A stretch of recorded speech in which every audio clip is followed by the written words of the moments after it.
কিংসকে 3 উইকেটে হারিয়ে যোগ্যতর দল হিসেবে চ্যাম্পিয়ন হল তারায় ভরা বরিশাল। মাঠের পারফরম্যান্সে ক্যাপ্টেন তামিম ইকবাল, রিশাদ হোসেনরা যেমন প্রশংসায় ভাসছেন, তেমনি ফরচুন বরিশালকে চ্যাম্পিয়ন করার অনেক অবদান আছে ফ্র্যাঞ্চাইজিটির মালিক মিজানুর রহমানের। দলের কাঠামো ঠিক রাখা, স্টাফদের পেমেন্ট সঠিক সময় পে করা সহ অনেক দক্ষতা দেখিয়েছেন ফরচুন গ্রুপের এই চেয়ারম্যান।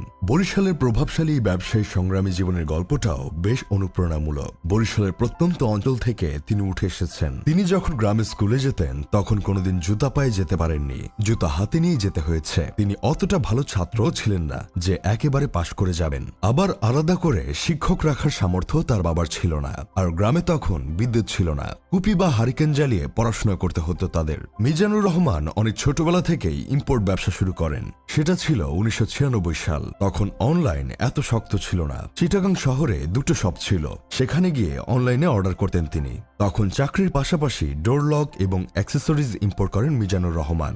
পাশাপাশি ছোট ব্যবসায় ঢুকে যান। সেই সময় তিনি চাকরি করতেন জুতা ফ্যাক্টরিতে। তখন টার্কিং ডাইসের ভালো চাহিদা ছিল, যেটা নিয়ে আসা হতো ইটালি থেকে। তখন তিনি কাটিং ডাইং ফ্যাক্টরি শুরু করেন। এভাবে 4 বছর চলার পর 2004 সালে শুরু করেন এমব্রয়ডারি ব্যবসা। এই ব্যবসা তখন ভালো চলত। 2 বছর পর 2006 সালে চিটাগাংয়ে কার্টন এবং বক্স ব্যবসা শুরু করেন। এরপর 2008 সালে চাকরি ছেড়ে দিয়ে কোরিয়ান একটি সংস্থার সঙ্গে জুতার কারখানা দেন। সেটি ছিল চিটাগাং ইপিজেডে। তবে সেটি বেশি দিন স্থায়ী হয়নি, কিন্তু তার হাতে প্রচুর অর্ডার ছিল।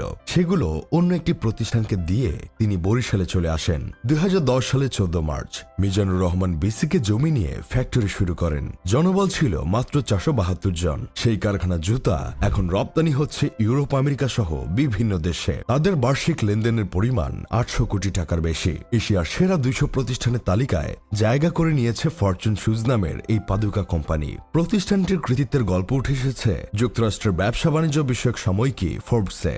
বরিশালে প্রতিষ্ঠিত এই কোম্পানি ঐকান্তিক প্রচেষ্টা, দৃঢ় মনোবল আর সততায় ভর করে বিশ্বে মাথা তুলে দাঁড়িয়েছে। সম্পূর্ণ রপ্তানিমুখী প্রতিষ্ঠানটি বর্তমানে Spain, Germany, Bharat, Italy, Poland, যুক্তরাষ্ট্র সহ পশ্চিমা দেশগুলো তাদের উৎপাদিত পণ্য রপ্তানি করছে। অনুন্নত যোগাযোগ ব্যবস্থা আর দক্ষ শ্রমিকের অভাব থাকলেও ধীরে ধীরে এগিয়ে চলা প্রতিষ্ঠানটির উৎপাদিত পণ্য পশ্চিমা দেশগুলোয় বেশ জনপ্রিয় হয়ে ওঠে।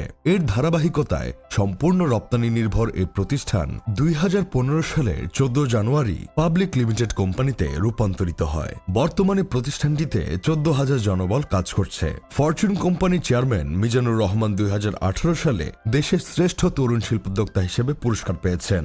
2020 সালে যুক্তরাষ্ট্রের বিজনেস ম্যাগাজিন ফোর্বসের Asia's 200 best under a billion প্রতিষ্ঠানের তালিকায় দেশের শীর্ষ 3 প্রতিষ্ঠানের মধ্যে